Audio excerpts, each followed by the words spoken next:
Écrasant. Quelqu'un veut ton attention. Donne-lui tellement d'attention qu'il en devient inconfortable. Quelqu'un veut de la transparence.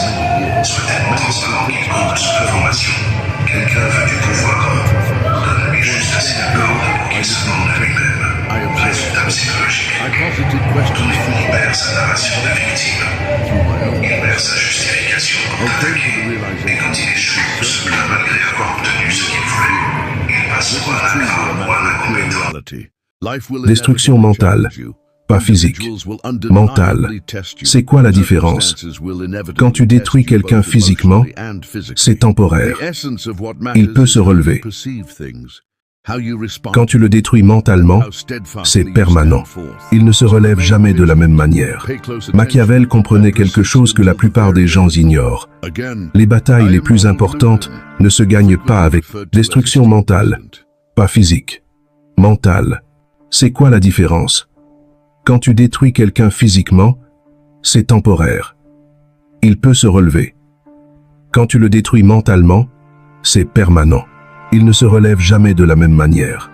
Machiavel comprenait quelque chose que la plupart des gens ignorent. Les batailles les plus importantes ne se gagnent pas avec les poings. Elles se gagnent dans la tête de ton adversaire. Il observait que les princes les plus redoutables n'étaient pas les plus forts physiquement. C'étaient ceux qui savaient briser la volonté de leurs ennemis sans même les toucher.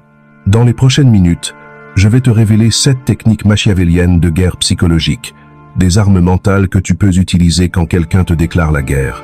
La technique numéro 5 va te montrer comment faire douter quelqu'un de sa propre réalité. Écris pouvoir en commentaire si tu en as marre de perdre face à ceux qui te veulent du mal. Bienvenue sur Pensée Nue. On va forger tes armes psychologiques. Laisse-moi te poser une question brutale. Pourquoi tu perds toujours face aux manipulateurs? Parce que tu crois encore que les conflits se règlent avec la justice, la logique, la gentillesse. Faux. Les vrais conflits se règlent avec la stratégie psychologique. Celui qui maîtrise l'esprit de l'autre gagne, toujours. J'ai appris ça à mes dépens. Pendant des années, j'ai été l'idiot qui jouait fair-play pendant que les autres jouaient à la guerre psychologique. Un collègue me sabotait? J'essayais de discuter rationnellement. Il continuait. Quelqu'un me manipulait?